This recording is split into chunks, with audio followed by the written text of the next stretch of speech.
Now, as he gets better at this, we can test his understanding by just using the collar until he gets back where he's supposed to. Good boy. And no leash at all. You can see he's staying very focused to me in this session. Good boy. When I stop, he should stop. Good.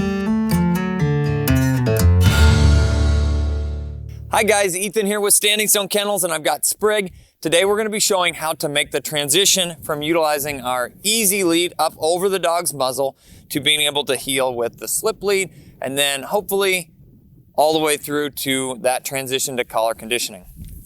Now, we're going to go ahead and put the leash on Sprig, just like we've done in the past. That slips, goes up over their muzzle. Now, he's done some heeling work with this, and by some, I mean quite a bit. We utilize, come on, this method in the early stages of heeling to help teach him not to pull on leash. That is the key. We're developing a behavior of walking without pulling. Good. Good job. You can see he's comfortable, he's confident, he's relaxed in this behavior. Let's go with that. Now, the next step, we pull this off of his muzzle, and because we've already built the behavior of you don't pull on lead, we have what would be more like a standard slip lead. A lot of people use just a slip lead like this to teach heeling.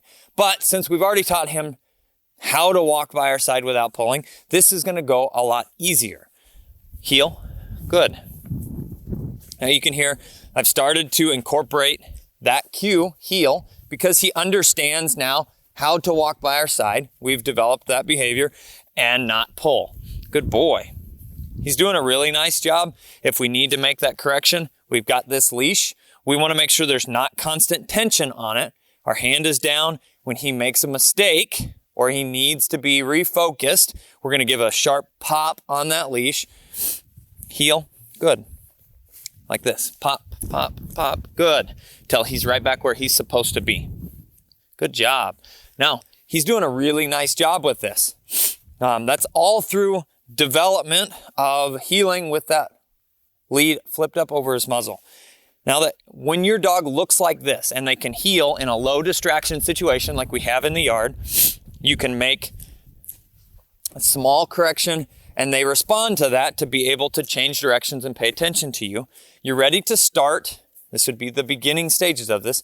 Start that transition to collar conditioning. Now, once we finish collar conditioning to heel, he would be able to walk completely without a leash at all, off leash heeling. That would be everybody's ultimate goal with heeling, I think. And so we're going to find a working level for him. We're using, as I use in all of our training, DT Systems e-collar. I've got this set on approximately a 5 or 6. That'd be a good level for him to start with this. Now, the key to this is you need to think about tugging on the leash and pushing the button at the same time. So you're overlaying collar with the leash correction. This is going to help to bridge that gap between I can make a correction with the collar or versus making the corrections only with the leash. So it's going to look like this, and I'm going to lift my hand up, try to lift my hand, but ultimately I'm tapping the nick button at the same time I'm tugging on the lead. So heel. When we change directions here, we'll get a nick. Good. So there were 2 taps on the collar, 2 tugs on the leash. Good. Come on. There were 3 that time. It's all about having that mild annoyance until he's right back where he's supposed to. Right now it's taking 2, maybe 3. We're going to go ahead and make an inside turn. No correction necessary there. He did everything that he was supposed to. Good. That was sniffing. Come on. So he felt 3 taps on the collar, 3 tugs on the leash. He's doing really well with these inside turns. And by that, I mean I'm turning into him. He becomes the inside of our pivot. Good. 1 little tug there and a tap on the collar at the same time. Now, as he gets better at this, we can test his understanding by just using the collar until he gets back where he's supposed to. Good boy. And no leash at all. You can see he's staying very focused to me in this session. Good boy. When I stop, he should stop. Sit. Hey, sit. Sit. Good. Heel. Good. All right, we'll try and make just the correction with the collar the next time we need it again. Heel. I tapped once on the collar. Probably wasn't even necessary, but it's important to, heel, come on. It's important to think about your e-collar as a way to communicate to the dog. This is not just a form of correction. We hear that all the time, and this goes for all collar conditioning. You should be using a level that's low enough that the dog can respond to, but not feel hurt or, that's what everybody, burning the dog with the collar. We don't want that. We want to use a level that the dog can respond to that is not too high. And in that, we are using the collar to communicate to the dog.